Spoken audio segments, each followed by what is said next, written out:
Welcome to another financially fabulous episode. I'm Limor, and I gotta tell you, you do not need to be a financial planner to be crushing it with your finances. I'm not. We're gonna be talking about combining your finances with your partner. Come on, this will be fabulous.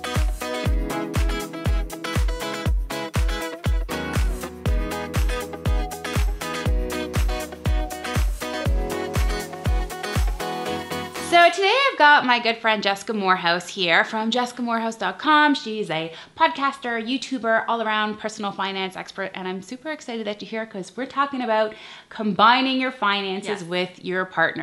So I'd love if maybe you could start us off by talking about maybe how long you dated, when you started talking about money, because it's not just like you got married, woke up the next year like, oh, we should talk about money. Nope. No. Heck no. So how did it start? So we've been together for 10 years. So we met when I was 20. I'm now 30. So we've gone through a lot of things together in that time frame, a lot of money things too. So I'd say when we first started dating for the first couple of years, we talked a little bit about it just because I was a student.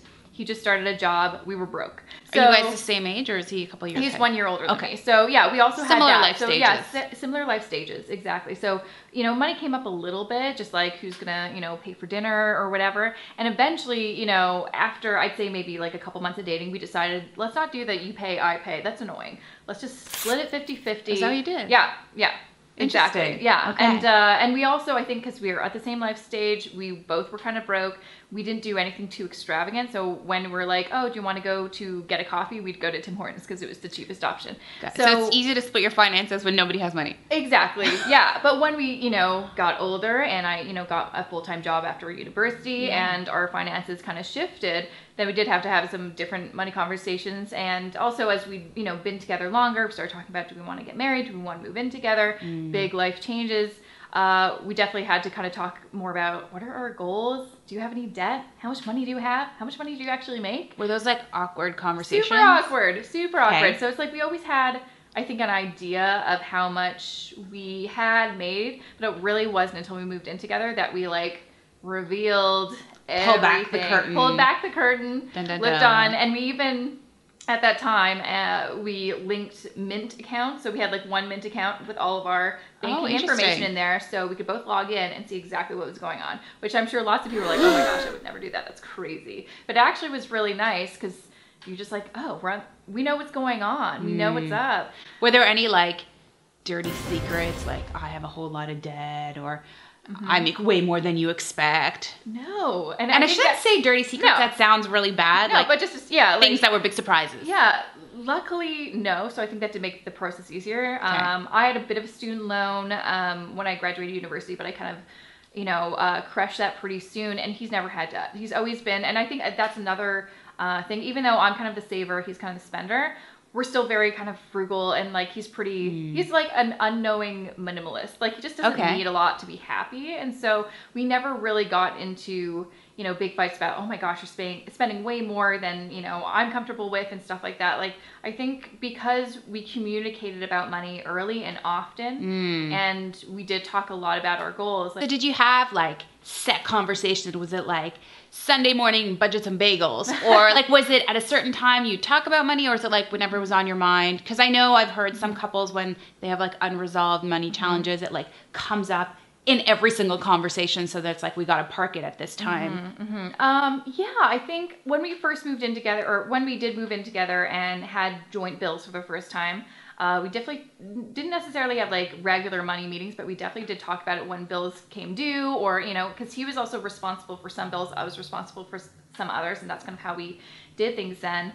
We did kind of talk about when a bill came up and it was more than we expected, or if we were deciding to buy something together, then we talk about it, but it wasn't so regular. It was just kind of constant, but it's definitely changed since then. I think as our finances have become kind of more complex, and we're kind of investing in things together, then we're like, okay, let's just kind of do this on the regular, which is what we do now. So at this point, is like all your money together? Is it all separate? I know there's no like best way or ideal way. Absolutely. Depends on the couple, right? It totally depends on the couple. I think a lot of people think there is one way or the highway. I remember a while ago, I actually did an interview, like a video interview with my husband. Poor guy, he'll never be on my channel again. He's like, this is the first and last. I totally want to bring him in on oh my God, he would clip.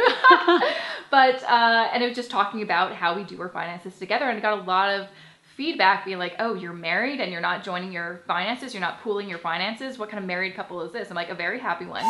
And we never fight about money. So that's what works for us. Yeah. But again, we even talked about like, you know, if kids are in the mix, would that change how we manage our money? Possibly. We might pool our finances that way because things are different. Yeah. So right now, because we're just him and me, we basically keep everything separate. Besides, we have a joint account, and that's kind of it. And I think I've read on your blog, so correct me if I'm wrong here, that it's not always 50-50, depending on who's making more money, less money, and like adjusting it. Is that how you've done Exactly. Like for a good majority of a relationship, it was 50-50 because we were making basically the same income. But once, you know, kind of in 2016, that was like my highest earning year. And so we looked at our budget and we're like, it's really not fair for us to be 50-50 when I'm making more. And so we, you know, did calculation, so it was more 60-40. So it was more on an even playing field. About being fair. Exactly. I love it. I love it. Well, it sounds like you've been having money conversations for a very long time, been really open and transparent, and that's worked for you guys. I don't think he has a choice. Sounds good. Well, that brings us to our tweetable today. The best relationships have regular money discussions. So the challenge that Jessica and I have for you is if you've got a honey, a partner, someone amazing that you love in your life, make sure that you're setting up regular money conversations. So whether it's budget and bagels, is that what we're calling it? I love that. Budgets so and much. bagels. Budgets and bagels. Budgets and I feel like we got to have like a meetup on that. Hashtag budgets and bagels. There you go.